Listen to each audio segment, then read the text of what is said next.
Hi అండి, అందరికీ నమస్కారం. వెల్కమ్ బ్యాక్ టు వంటల పల్లకి.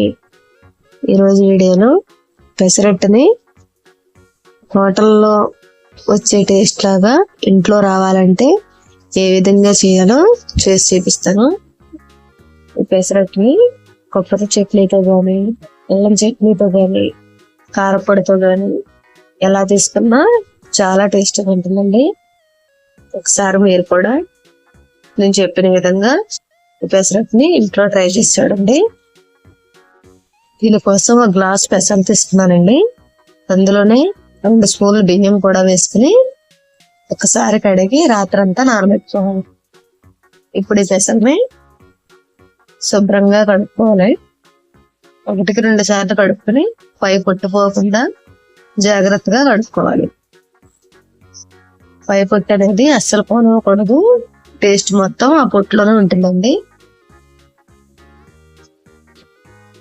చూసారు కదా, శుభ్రంగా నానిపోయినాయి. ఇప్పుడు ఈ పెసలు తీసుకుని మిక్సీ జార్లో వేసుకుందాం. నీళ్ళు అనేది రాకుండా జాగ్రత్తగా వేసుకోవాలి.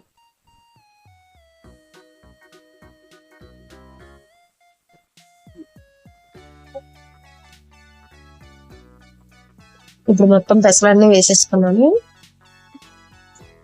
దాంట్లో ఒక 3 పచ్చిమిరపకాయలని ఇలా ఇరుచుకుని వేసుకోవాలి. ముక్కలుగా కట్ చేసుకుని వేసుకోవాలి. దాంట్లోనే చిన్న అల్లం ముక్కలు కూడా వేసుకోవాలి. ఇప్పుడు ఒక 1/2 టీ స్పూన్ జీలకర్ర కూడా వేసుకోవాలి.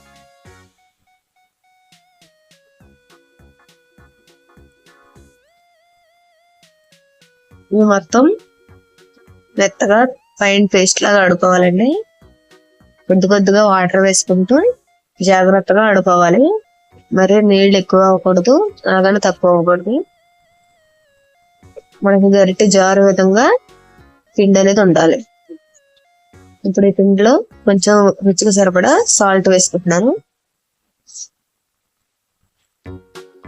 పిండి చూడండి. ఇప్పుడు ఒకసారి కలుపుకుందాం. ఈ పిండి ఒకసారి కలుపుకొని ఈ వీడియోలో చూపిస్తున్నట్టుగా ఉండాలండి.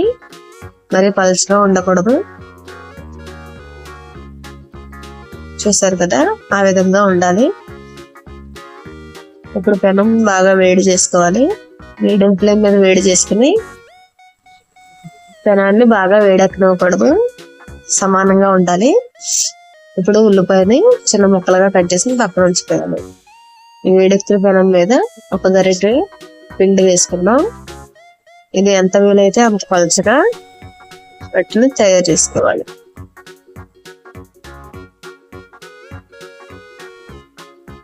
మనం బియ్యం వేసాం కదండి, అందువల్ల మనకి ఎలా కావాలితే అలా వస్తుంది. ఎంత పలుచగా కావాలితే అంత పలుచగా వస్తుంది. ఇప్పుడు దాని మీద సన్నంగా కట్ చేసుకున్న ఉల్లిపాయ ముక్కలను కూడా వేసుకుందాం.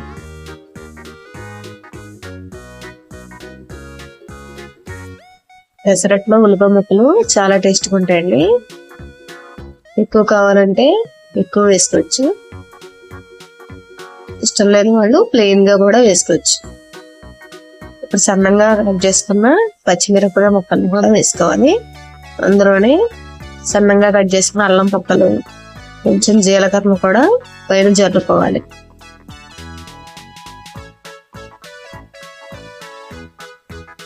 ఇప్పుడు అట్టుపై 2 స్పూన్ల ఆయిల్ వేసుకుందామండి. పెసరట్టుకి కొంచెం ఆయిల్ ఉంటేనే బాగుంటుంది. ఆయిల్ ఇష్టం లేని వాళ్ళు నెయ్యితో కూడా కాల్చుకోవచ్చు. ఇప్పుడు మంటని మీడియంలో పెట్టుకుందామండి. మీడియం పెట్టుకుని కాల్చుకోవాలి.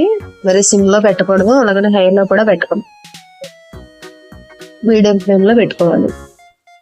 నిదానంగా కాల్చుకోవాలండి పెసరట్టు.